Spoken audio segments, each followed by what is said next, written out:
Urdu news Facebook live के साथ मैं हूँ बशीर चौधरी और इस वक्त हम मौजूद हैं इस्लामाबाद हाई कोर्ट के बाहर, जहाँ आज साबिक वज़ीर आज़म नवाज शरीफ ने सरेंडर किया अदालत के सामने और अपने आप को अदालत के रहमो करम पर छोड़ा। चीफ जस्टिस आमिर फारूक और जस्टिस मियां गुल हसन ज़ेब पर मुश्तमिल 2 रुकनी बेंच ने नवाज शरीफ की केवनफील्ड और अल अज़ीज़िया रेफरेंस में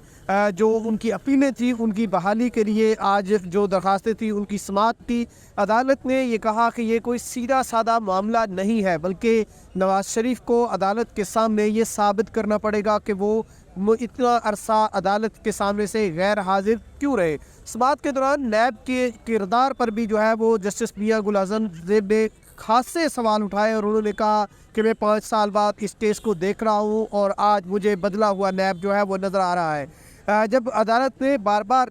प्रोसिक्यूटर जनरल नैब से ये सवाल किया कि क्या उनको नवाज शरीफ की ज़मानत पर कोई दरख्वास्त है और अगर हम इस ज़मानत में तोसी नहीं करते तो क्या नैब उनको गिरफ़्तार करेगी, जिस पर प्रोसिक्यूटर जनरल ने बारहा अदालत को ये जवाब दिया कि उन्हें नवाज शरीफ की गिरफ़्तारी मतलूब नहीं है और उनको ज़मानत पर भी कोई एतराज़ नहीं है। तब अदालत का ये कहना था कि आप चेयरमैन नैब से फ्रेश हिदायत लेकर आएँ और आके अदालत को इस केस से मुतालिक आगाह करें, क्योंकि अगर नैब को इन मुकदमात में दिलचस्पी नहीं है तो फिर हम जो है वो इस केस का फैसला कर देते हैं। इस तरह अदालत ने आज नवाज शरीफ की जो हिफाजती ज़मानत थी उसमें तोसी करते हुए 26 अक्टूबर को दोबारा समाअत रखी है और 26 अक्टूबर तक जो है उनकी हिफाजती ज़मानत में तोसी कर दी गई है, जिसका मतलब ये है कि उन्हें 26 अक्टूबर तक गिरफ़्तार नहीं किया जा सकेगा। 26 अक्टूबर को दोबारा इन मुकदमात की इन अपीलों की समाअत होगी और उसके बाद अदालत जो है वो नवाज शरीफ की जो मुस्तकिल ज़मानत है उस पर फैसला करेगी और इसके साथ साथ अपीलों पर जो मुस्तकबिल का शेड्यूल है उनकी समाअत का वो तय करेगी और फिर अनकरीब इन दोनों मुकदमात का फैसला जो है वो भी होगा। मैं बताना चलूँ कि जो A1 फील्ड रेफरेंस है उसमें नवाज शरीफ को 10 साल की सज़ा हुई थी और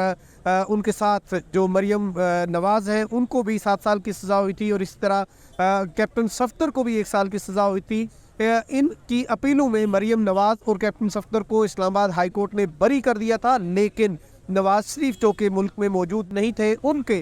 मुकदमे को अदालत ने उनकी अपील को जो है वो मुस्तरद करते हुए ये इख्तियार दिया था उन्हें कि वो आके जब मुल्क में वापस आए तो वो अपील बहाली के लिए दरख्वास्त दायर कर सकते हैं। तो बज़ाहिर इस केस में तो जो मेरिट पर दलाइल है वो काफ़ी हद तक मुकम्मल हो चुके हैं और इसका जल्द फैसला आने की तवक्को की जा सकती है। लेकिन अल अज़ीज़िया रेफरेंस में नवाज शरीफ को की सज़ा जो है वो अदालत ने सिर्फ 2 हफ्ते के लिए मुअत्तल की थी और अब इस्लामाबाद हाई कोर्ट ने ये फ़ैसला करना है कि उस सज़ा मुअत्तली को एक्सटेंड करना है और मुस्तकिल सज़ा मुअत्तली में तब्दील करना है और फिर मेरिट पर दलाइल देने हैं। तो इसका फ़ैसला जो है वो 26 अक्टूबर को होगा। फ़िल वक्त इतना ही और मज़ीद ख़बरों और तफ़सीलात के लिए आप विज़िट कर सकते हैं हमारी वेबसाइट urdunews.com।